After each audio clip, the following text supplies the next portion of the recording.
Have you ever felt like you're just spinning your wheels, working hard but not really getting anywhere?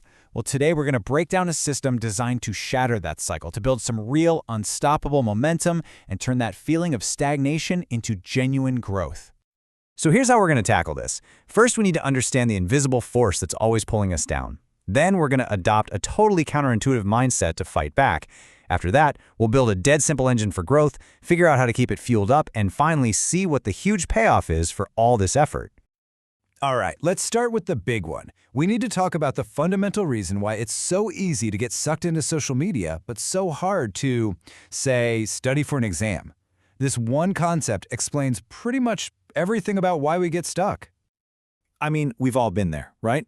2 hours just vanish into the TikTok void, but 1 hour with flashcards feels like climbing a mountain. Here's the kicker. It's not you. It's not a lack of willpower or some personal failing. The universe has literally stacked the deck against you. And that force is called entropy. It's just the universe's default setting.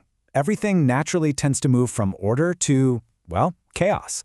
A fire needs fuel or it turns to ash. A car needs maintenance or it rusts. Scrolling TikTok is the low-energy default state. It's following that natural downward pull of entropy. And guess what? Your skills, your knowledge, they work the exact same way. So every single time you choose to practice, to study, to build a skill, you are actively fighting a law of nature. You're creating what's called a negative entropy flow. It's an act of defiance. You're swimming upstream, and that's exactly why it feels hard. It's supposed to. Okay, so if we're in a constant fight against entropy, we're gonna need a strategy. And it's not some clever life hack. In a world totally obsessed with finding the perfect shortcut, the most effective approach is actually kind of the opposite. We're all searching for that genius shortcut, right? That one trick to make us an expert in a week. But the truth is, real, lasting progress comes from what this framework calls dumb effort. It means you accept you're not a genius and you just commit to the reps. You embrace the grind. Because, and this is key, this sheer quantity of your effort is what eventually forges quality. This quote just nails it. We think breakthroughs come from a single flash of brilliance, but they don't.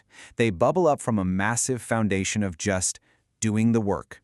You can't hack your way to mastery. You have to build it, brick by boring brick. Let's put a number on it. There's this old saying for writers. You have 1 million words of garbage inside you that you have to get out before the good stuff comes. 1 million. The same goes for anything. Maybe it's 10,000 lines of code or 1,000 hours on the guitar. The goal isn't to be clever. The goal is scale. That's the heart of dumb effort. Okay, so if dumb effort is our philosophy, what's the actual system we use? How do we put it into action? Well, it's a beautifully simple, 2-part engine that, once it's running, creates this incredible, self-reinforcing loop of growth. The engine itself is just 2 steps. Step 1 is all about consistent input, but starting small. Don't try to read the whole book, just read 2 pages. The goal is just to beat inertia and get started. But step 2, this is the secret sauce. You have to immediately process what you just took in. Summarize it in your own words. Explain it to an imaginary friend, whatever it takes. This is where you turn flimsy information into solid knowledge. Think of your brain like a giant tree, a knowledge tree. Any new piece of information is like a single floating leaf. If you don't actively take that leaf and attach it to one of the branches, to something you already understand, it's just going to blow away in the wind.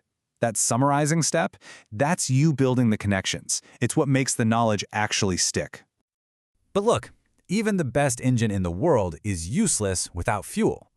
Committing to this kind of dumb effort day in and day out takes real energy. So let's talk about the support systems you need to build so you can stay consistent for the long haul and not just burn out.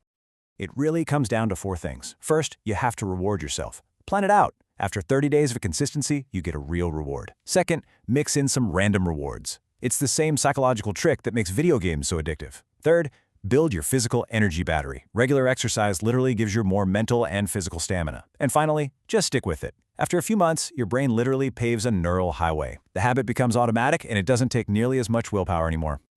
So why do all this? Why fight entropy and run this engine every single day? The payoff here is so much bigger than just learning a new skill. It's about escaping a really nasty trap that honestly millions of people are stuck in right now. And that trap is called internalized convolution. It's this vicious cycle where everyone is working harder and harder, but the pie isn't getting any bigger. Imagine an office where everyone starts staying until 10 p.m., not because they're getting more done, but just to look busy.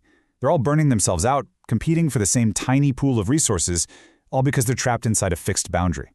This system is your escape hatch. Continuous learning is how you break out of that box. Every new thing you learn, every new connection you make, literally expands your personal resource boundary. Things that were totally invisible or irrelevant to you yesterday suddenly become brand new opportunities.